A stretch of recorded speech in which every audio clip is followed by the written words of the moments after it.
On the positive side naman, eto guys, binibigyan kayo ng chance. This is recovery mga kapiksi, especially solutions guys, 'no, kasi for some of you, mga kapiksi nakakahanap kayo ng mga solusyon sa mga problema. Eto magre-resonate ito sa mga kapiksi natin na may mga problema or nagdanas ng mga problema for the past few months, weeks, mga kapiksi. So makikita niyo yung, solusyon sa mga problema niyo guys, and bibigyan kayo ng chance ng universe para makaahon diyan sa mga problema na 'yan, malusutan niyo yung mga problema na 'yan, mga kapiksi, maka-recover naman kayo. And kapagka naka-recover kayo dito or kapag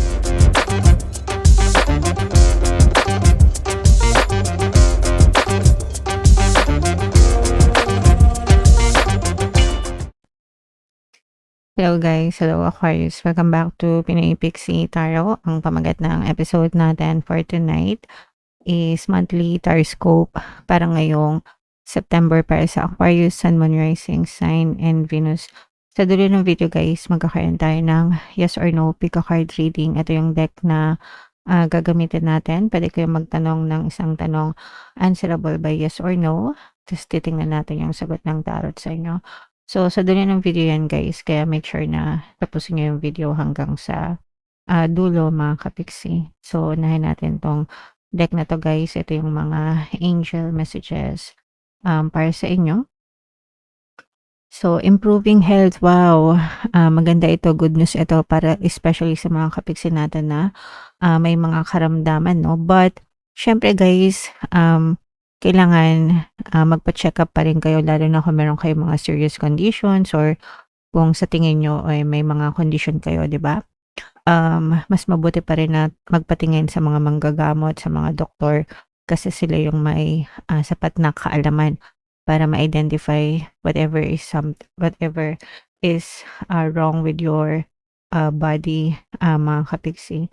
Syempre magdasal, of course, and sabayan ng positibong mental diet. Alagaan nyo rin yung inyong katawan, yung inyong kalusugan. Lahat yan sa health, when it comes to health guys, physical, mental, emotional, and even spiritual health dapat pinagtutuunan ng pansin. Dito sa channel natin guys, mayroon tayong subliminal for good health, no? Nandun yan sa playlist ng mga pampaswerte na subliminal. Hanapin nyo lang. So, pwede nyo rin pakinggan yon para makatulong na maging malakas kayo. And meron din akong affirmation. Yung personal affirmation ko guys, when it comes to good health, my cells are healthy, my cells are happy. Okay? O kaya my body cells are healthy, my body cells are happy. So, yun lang. Yun lang dalawang affirmations na yun, mga kapiksi, dahil ang katawan natin ay binubuo ng cells, di ba? Milyong-milyong cells sa katawan natin. So, pwede nyo ring sabihin yun, guys, para good health kayo, guys. Or whatever, kahit anong affirmation na gusto nyo when it comes to good health. Pwede, mga kapiksi. Shinare ko lang sa inyo yung sample ko sa akin.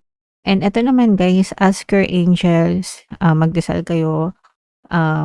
Yeah, if may mga bagay na naguguluhan kayo, may mga ligalig kayo sa inyong isipan, nothing helps the best but prayers talaga, guys, no? So palagi lang kayong magdasal, Aquarius. And if you believe, no? So, kung ano yung pinaniniwala, ito guys, you have to understand this, no? Kung ano yung pinaniniwalaan yung totoo sa buhay, no? Yun yung totoong nagkakatotoo talaga. Okay? You can manifest what you want as long as you believe na magkakatotoo siya. Guys, and even if you don't believe at first, pero consistent and persistent kayo sa mga bagay na gusto nyo makamit, you can still have it. Pero belief is one of the important factors when it comes to manifesting yung mga bagay sa buhay natin. So, even if nagdadasal kayo, let's say for example, nagdadasal kayo, pero hindi naman kayo naniniwala sa mga dinadasal nyo, wala din guys, no? Sinasayang nyo lang yung effort nyo. So, it's important na i-build nyo yung magagandang belief system guys sa buhay nyo according dun sa mga desires nyo. Otherwise, sabi ko nga, kahit na magdasal kayo ng sangkatutak, kung hindi naman kayo naniniwala sa mga dinadasal nyo, wala din, mga kapiksi. Okay? So, importante na i-build niyo ng matibay yung inyong mga belief system, guys. Okay? Alright.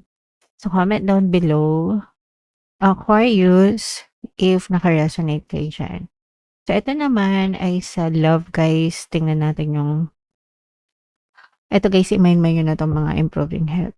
Tingnan naman natin yung mga nakaka-impluwensya sa love life ng mga ka-Pixie. So, meron tayong destiny, guys.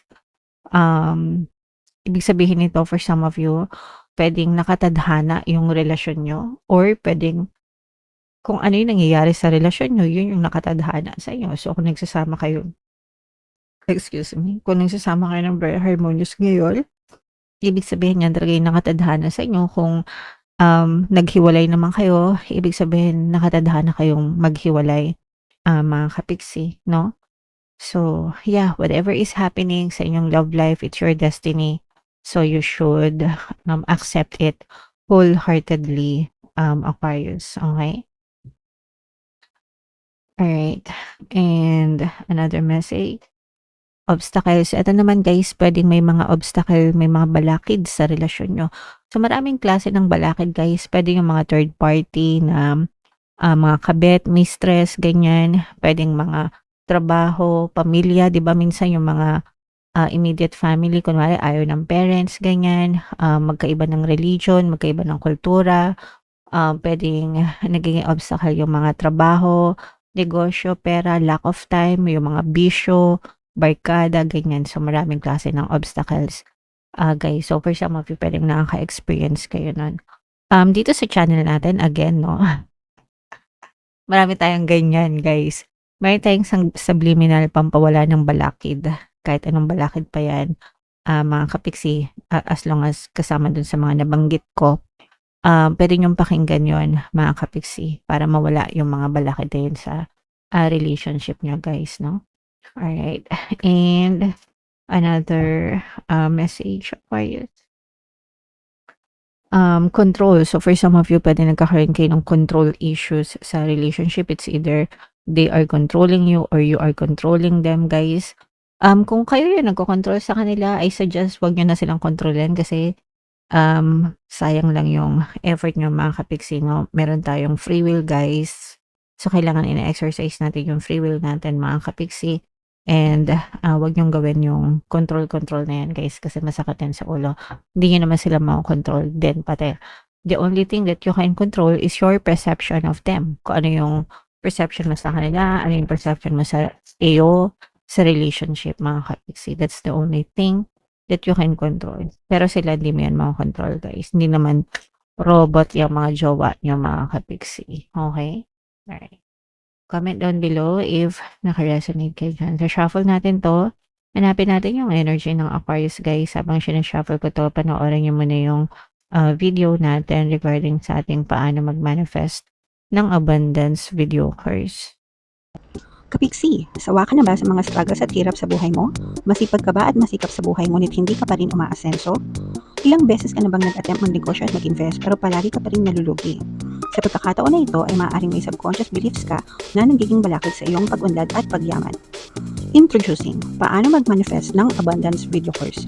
Dito ay matututunan mong ma-overcome ang mga balakid mo para tuluyan ka ng umunlad, umasenso, sumagana, maging matagumpay, successful at maswerte sa iyong kabuhayan, pera, trabaho, negosyo, salapi at kaperahan ng bonggang-bongga.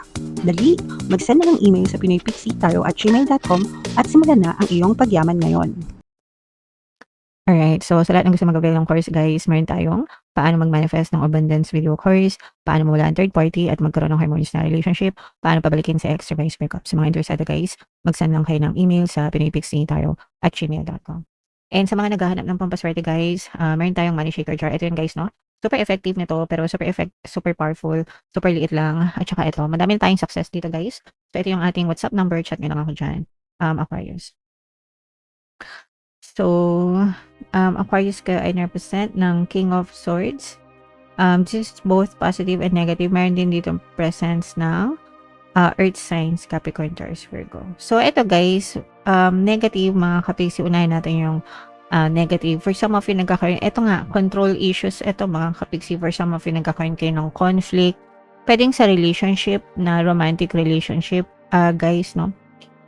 nagkakaroon kayo ng control issues, nagkakaroon kayo ng conflict. Yung iba sa inyo guys, meron kayong mga abusive partners, no? So, pwedeng inaabuso kayo, verbally, iba-ibang klase ng abuse guys, pwedeng verbally, emotional, or physical abuse, mga kapiksi. Kasi dugtong naman yan eh. Minsan hindi kayo sinasaktan ng physical, pero yung verbal abuse naman sobrang sobra, 'di ba, na nakakaapekto sa inyong emotional health and physical health din, mga kapiksi. So for some of you, you may also be dealing with a narcissistic person. So yung mga narcissistic, medyo masakit talaga sa ulo yan guys.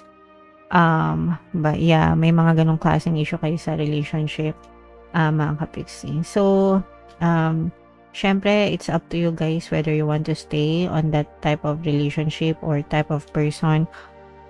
Kasi kahit na ganun yung mga person nyo, nakikita natin na mahal nyo yung mga person nyo, no? Sometimes kasi nagiging dependent kayo sa mga abusers nyo. May mga ganong klaseng sitwasyon kaya hindi makalayo, no? But, yeah, so may mga ganong klaseng ganap. Although, hindi naman siya mag-resonate sa lahat mga kapiksi, but for some of you, pwedeng nakaka-experience kayo yan. On the positive side naman, ito guys, binibigyan kayo ng chance. This is a recovery mga kapiksi, especially solutions guys, no? Kasi for some of you, mga kapiksi, nakakahanap kayo ng mga solusyon sa mga problema. Ito mag-resonate ito sa mga kapiksi natin na may mga problema or nagdanas ng mga problema for the past few months, weeks, mga kapiksi. So, makikita nyo yung solusyon sa mga problema nyo, guys, and bibigyan kayo ng chance ni universe para makaahon dyan sa mga problema na yan. Malusutan nyo yung mga problema na yan, mga kapiksi, makarecover naman kayo. And kapag nakarecover kayo dito, or kapag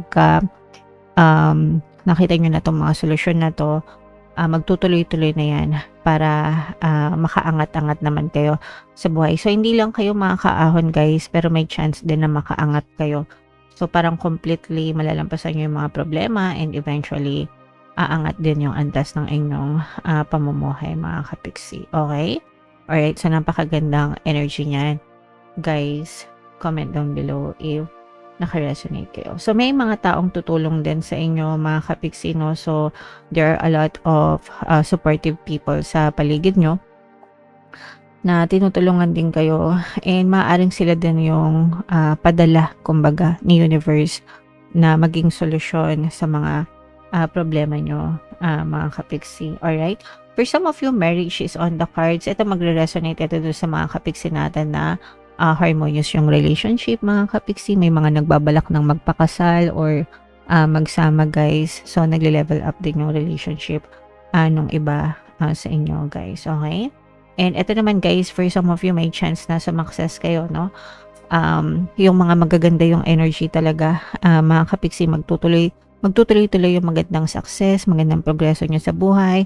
Yung iba sa inyo guys, nagkakaroon kayo ng mga magagandang transaction, mga magagandang agreement. Ito mas magre-resonate ito doon sa mga kapiksi natin ng mga freelancers, kumbaga, no? Sa mga kapiksi natin ng mga freelancers, ganyan. So, mas makaka-resonate ito sa inyo, guys. So, mas parang nararamdaman din natin na mas magiging mabilis yung takbo ng buhay nyo. Especially ngayon, pagpasok ng bare months, guys, parang ibubuhos nyo na yung full energy nyo, ganyan, hanggang sa matapos yung taon, mga kapiksi, ko ano ba yung natitira. Especially when achieving your goals, guys. Kumbaga parang mas nakafocus kayo ngayong bare months, Aquarius. Alright. So, yeah, i-main-main nyo na to yung mga success na yan, mga tagumpay, mga magagandang transaksyon, mga kapiksi, mga solusyon sa mga problema, recovery, no? Yan yung mga magagandang energy for you, Aquarius. So, ito na yung ating yes or no. Pick a card reading, huminga ng malalim, guys. Tapos, itanong nyo sa isip nyo yung tanong na gusto nyong malaman for September, answerable by yes or no. And then, pili kayo ng isang card. Ito yung card 1, card 2, card 3. So, kung card 1 ang napili nyo, ang sagot sa tanong nyo ay yes. Kung card 2 naman, ito ay no mga kapiksi. And kung card 3, ito ay no din, guys. Okay? So, yeah, comment down below if naka-resonate kayo, Aquarius, and for more tarot readings, ito yung playlist nyo. Ito naman yung ating success stories ng paano mag-manifest ng abundance video course. Panoorin nyo itong video natin, guys, about money shaker jars. Thank you for liking, sharing, and subscribing. See you next time. I love you all, guys. Have a nice day. Bye-bye.